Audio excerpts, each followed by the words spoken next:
not only articulate visions, but also to have the determination and resolve to translate those visions into action.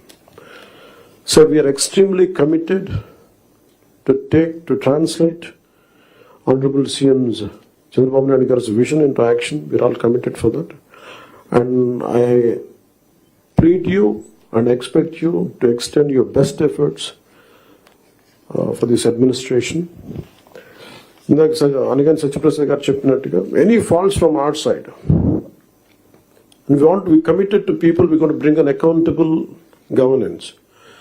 So మాలో కానీ మా మంత్రివర్గ సభ మా క్యాబినెట్లో కూడా ఏమైనా తప్పులు కానీ ఉండుంటాయి మా ఎమ్మెల్యేస్లో కానీ please bring it our notice. We want to safeguard your self respect, we want to safeguard your integrity.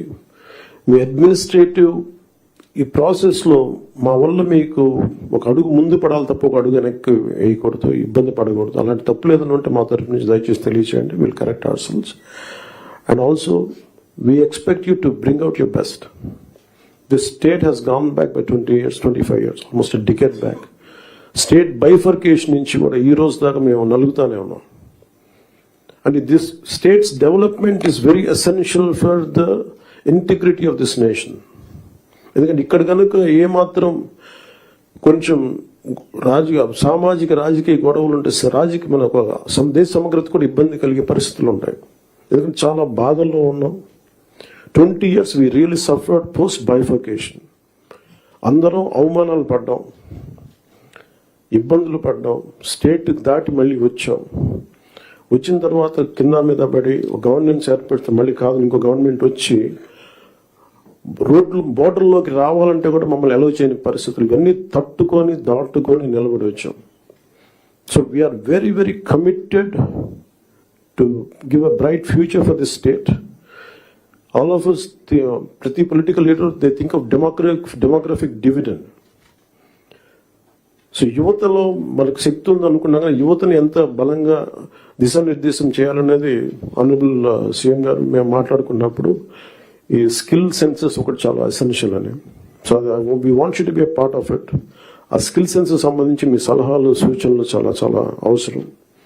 And 2047 India super power కావాలి, నెంబర్ 3కి వెళ్ళాలి అనే భాగంలో ఆంధ్రప్రదేశ్ కూడా వికసిత ఆంధ్రప్రదేశ్ ముందుకెళ్ళాలంటే ఈ విషయంలో మేము ప్రభుత్వం అనుకున్న కార్యక్రమాలన్నింటిలో కూడా మీరు మొత్తం సలహాలు సూచనలు ఇవ్వాలని మనస్ఫూర్తిగా తెలియజేసుకుంటూ ఇక్కడికి వచ్చిన ఎమినెంట్ డిస్ట్రిక్ట్ కలెక్టర్స్కి, డిపార్ట్మెంట్ హెడ్స్కి, ప్రిన్సిపల్ సెక్రటరీస్కి, మంత్రివర్గ సహచార వర్గానికి, గౌరవ ముఖ్యమంత్రి గారికి ధన్యవాదాలు తెలియజేసుకుంటూ సెలవు తీసుకున్నాను. జై Hind. Thank you, sir, for those words of instilling the trust and duty on the officers through the words of Dr. B. Ambedkar. Thank you, sir. Now I call upon the Honorable Chief Minister of Andhra Pradesh, Shri Nara Chandrababu Naidu Garu, to deliver the keynote address, please.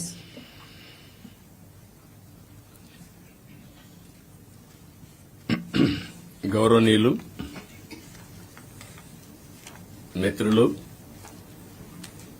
గౌరవ deputy chief minister Shri Pawan Kalyan garu, గౌరవ revenue minister Shri Anagani Satyaprasad గారు,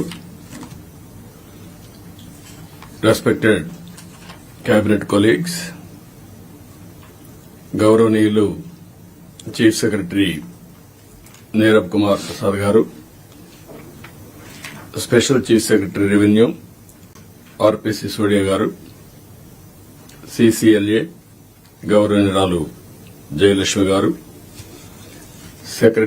గౌరవ secretaries to government, head of the departments, district collectors and other senior officers. ఇప్పుడు ఇక్కడ మన conference కూడా అందరూ కూడా ఒకే వేవ్ లెంగ్త్ లో పనిచేయాలని డిస్ట్రిక్ట్ లెవెల్లో ఉండే డిస్ట్రిక్ట్ ఆఫీసర్స్ అందరినీ వీడియో కాన్ఫరెన్స్ లో పెట్టాం. అక్కడుండే డిస్ట్రిక్ట్ ఆఫీసర్స్ కి అందరికి కూడా నా నమస్కారాలు. మొట్టమొదటిసారిగా కలెక్టర్స్ కాన్ఫరెన్స్ కి మీకందరికి స్వాగతం. ఇదొక హిస్టారికల్ కాన్ఫరెన్స్. ఎప్పుడు కూడా ఎప్పటికప్పుడు ఒక లక్ష్యాలను నిర్దేశించుకుని తద్వారా ముందుకు పోవాల్సిన అవసరం ఉంది. నేను ఈరోజు కొత్తగా ఈ కాన్ఫరెన్స్లు పెట్టడం లేదు. 95లో నేను ముఖ్యమంత్రి అయినప్పటి నుంచి ఇది 4th టైం సీఎం అయిన తర్వాత విధిగా కలెక్టర్స్ కాన్ఫరెన్స్లు పెట్టి ఏం చేయాలనేది ఒక డైరెక్షన్ ఇవ్వడం గాని కలెక్టివ్ రెస్పాన్సిబిలిటీ గుర్తు చేస్తూ ముందుకెళ్లాం. ఇప్పుడే మిత్రులు మాట్లాడారు. ఈరోజు మనం కాన్ఫరెన్స్ ఒక చరిత్ర తిరగ రాయబోతుంది. అదే సమయంలో మనందరం ఒకటి గుర్తుపెట్టుకోవాల్సిన అవసరం ఉంది. 5 ఏళ్లకు మునుపు ఒక కాన్ఫరెన్స్ పెట్టారు. కొంతమందికి ఉండే ఆఫీసర్లకి, సీనియర్ ఆఫీసర్లకి అందరికీ జ్ఞాపకం ఉంటుంది. అదే ప్రజావేదికలో కలెక్టర్స్ కాన్ఫరెన్స్ పెట్టి ఆనాటి ముఖ్యమంత్రి ఈ కాన్ఫరెన్స్ అవుతానే ఈ బిల్డింగ్ కూలగొడతామని అనౌన్స్ చేసి విధ్వంసానికి శ్రీకారం చుట్టాడు. అక్కడి నుంచి 5 ఏళ్లు అన్ని రంగాల్లో ఒక రంగం అని మిగల్లేదు. నేను 4వసారి ముఖ్యమంత్రి అయిన తర్వాత ఫస్ట్ టైం నేను ముఖ్యమంత్రి అయ్యాను. ఇబ్బందులున్నాయి, ఆర్థిక ఇబ్బందులున్నాయి. కానీ ఆఫీసర్లో మొరేల్ చాలా హైగా ఉంది. అప్పుడు ఆ రోజు జరిగింది కాస్తో కూస్తో ఇన్ఎఫిషియన్సీ, లేకపోతే కొంత కరప్షన్.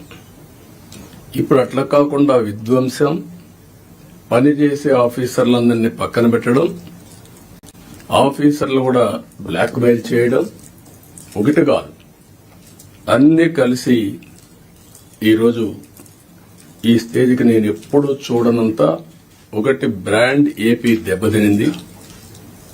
ఆఫీసర్ల యొక్క మనోభావాల్ని దెబ్బతీశారు. ఢిల్లీకి పోతే ఒకప్పుడు Andhra bureaucracy one of the best bureaucracy, మీరు గుర్తుపెట్టుకోవాలి. ఇక్కడి నుంచి పోయిన ఐఏఎస్ ఆఫీసర్స్ సక్సెసివ్ 3-4 ఐటీ సెక్రటరీలు అయ్యారు కంటిన్యూగా. ఇక్కడ నుంచి పోయినటువంటి ఫైనాన్స్ సెక్రటరీస్ ఆర్బీఐ గవర్నర్లు అయ్యారు. ఇక్కడి నుంచి పోయిన వాళ్లు కేంద్రంలో కీలక బాధ్యతలు వహించారు. వరల్డ్ బ్యాంక్ వెళ్లారు. ఈరోజు మనం చూస్తా ఉంటే ఆంధ్ర ఆఫీసర్స్ అంటే ఢిల్లీలో కూడా అన్టచబుల్స్ కింద వీళ్ళు ఏమి చేయలేరు అనే పరిస్థితికి వచ్చారు. ఎప్పుడు కూడా మనం గుర్తుపెట్టుకోవాల్సింది, నేను ఇంత మునిపే మీతో చెప్పాను, ఒక చిన్న తప్పు జరిగితే కరెక్ట్ చేయొచ్చు కానీ టోటల్ గా విధ్వంసానికి గురైనటువంటి రాష్ట్రాన్ని మళ్లీ పునర్నిర్మాణం చేయాలంటే ఎక్స్ట్రా ఎఫర్ట్స్ కూడా మనందరం పెట్టాల్సిన అవసరం ఉంది. నేను రాజకీయాల్లో 45 years ఉన్నాను, 4.5 decades ఉన్నా. గ్రామాల్లో కరెంట్ లేని రోజులు, రోడ్లు లేని రోజులు. అక్కడి నుంచి ఈరోజు చూస్తే కరెంటు ఊర్లోనే ఉత్పత్తి చేసుకునే రోజులు. కార్లు, ఆటోమేటిక్ కార్లు వచ్చేసి డ్రైవర్లెస్ కార్లు వచ్చే పరిస్థితికి వచ్చింది. అంటే మన కళ్ల ముందరనే ఇప్పుడు మన వాళ్ళు మనం చేసిన ఇక్కడ ఇంకొక విషయం కూడా మీరు గుర్తుపెట్టుకోవాల్సిన అవసరం ఉంది. అన్నింటికంటే పబ్లిక్ పాలసీస్ అంటే చాలా పవర్ఫుల్.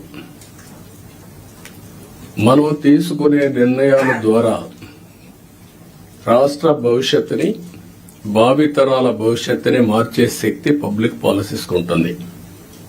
దానికి ఎగ్జాంపుల్ మీరు చూసినప్పుడు 1991 ఆర్థిక సంస్కరణలు రాకమునుపు ఇదే దేశం, ఇదే అడ్మినిస్ట్రేషన్, ఇదే ప్రజలు. కానీ బిఫోర్ మీరు చూస్తే భారతదేశం 2%, 3% గ్రోత్ రేట్. అదే ఆర్థిక సంస్కరణలు వచ్చిన తర్వాత కాంపిటేటివ్ ఎకానమీకి దోహదం చేశాం.